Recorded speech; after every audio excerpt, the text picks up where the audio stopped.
wabarakatuh. Perkenalkan, nama saya Nurul Wasiah dengan NIM 2021 asal C199 kelas 4F Prodi Pendidikan Pancasila dan Kewarganegaraan. Baik, di sini saya akan menjelaskan tentang memahami dan menganalisis pengertian nasionalisme dan pertumbuhan nasional di Indonesia. Nasionalisme adalah paham yang memberikan kesadaran kepada penduduk dan mewajibkan untuk memahami keanggotaannya. Searle White dalam Hong Kong 2009 menjelaskan bahwa nasionalisme merupakan identifikasi individu dengan kelompok yang memiliki kesamaan sejarah, bahasa, wilayah, dan kombinasi nasionalisme menjadi gerakan bagi suatu bangsa untuk menciptakan sebuah negara merdeka yang disebut negara bangsa.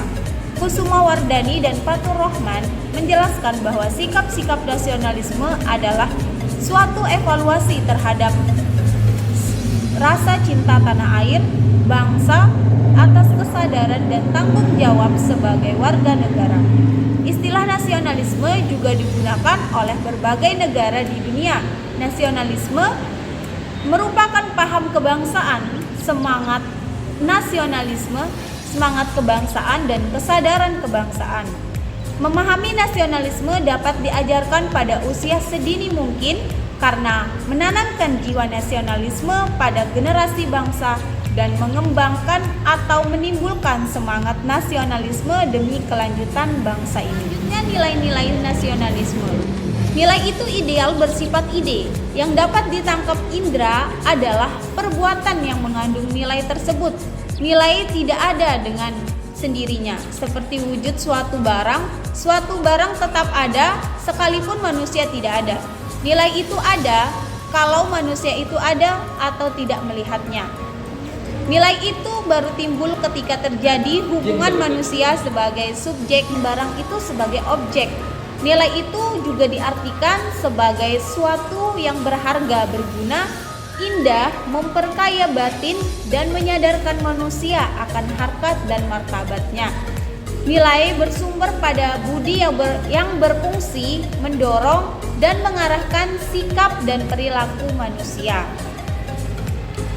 Selanjutnya, menolak imperialisme dan kolonialisme.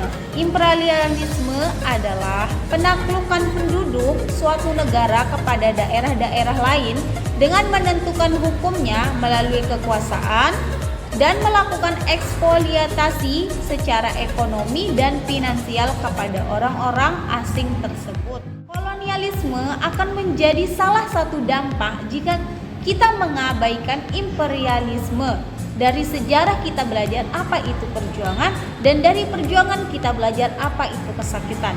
Tentu kita tidak mau untuk kembali ditindas, karena itu kita punya dasar negara sebagai pegangan dalam menjalankan nasionalisme itu. Perlu kita tanamkan dalam jiwa bangsa untuk mencapai persatuan dan kesatuan yang sesungguhnya. Kita semua tentu tidak ingin kembali terjajah, baik secara nyata maupun samar-samar. Menurut Richard Aldington, patriotisme adalah suatu rasa tanggung jawab kolektif yang hidup dalam dan tentunya dibutuhkan dalam setiap bentuk kehidupan bersama pada tingkat lokal maupun internasional. Patriotisme bukan hanya menunjukkan semangat bela negara, tetapi juga merupakan kekuatan besar bagi negara lain. Bagi negara ini, negara kita Indonesia adalah negara dengan penduduk mayoritas Islam terbesar di dunia. Sesuai dengan laporan The Royal Islamic Strategic Studies Center, ada 231,05 juta warga Indonesia yang beragama Islam. Proporsinya setara dengan 86,7% populasi di dalam negeri. Data Indonesia. Dengan pernyataan tersebut sebagai bagian dari bangsa ini, maka kita sepantasnya bersyukur negara kita jelas keagamaannya. Beragama adalah salah satu nilai dalam nasionalisme sesuai dengan bunyi sila pertama, yaitu ketuhanan yang Maha Esa. Nilai kemanusiaan adalah salah satu bentuk sikap nasionalisme yang wajib ditanamkan pada setiap orang. Sesuai dengan bunyi sila kedua, kemanusiaan yang adil dan beradab. Tiada nasionalisme tanpa kemanusiaan dalam latar belakang terbentuknya suatu negara saja karena kemanusiaan. Manusia memiliki tujuan yang sama dan tidak dapat membuat aturan sendiri sehingga dibutuhkan sebuah kelompok dalam suatu wilayah tertentu. Kemudian memiliki pemerintah, ada rakyat, dan adanya aturan yang mengarahkan. Maka saat menjalankan suatu negara juga wajib untuk memiliki rasa kemanusiaan. Itulah bentuk nasionalisme yang sebenarnya. Oke, yang selanjutnya adalah kerakyatan, di mana seringkali kita melihat kesenjangan sosial di masyarakat, persaingan yang begitu kuat menimbulkan perilaku-perilaku di luar batas. Moral tidak lagi diperhatikan.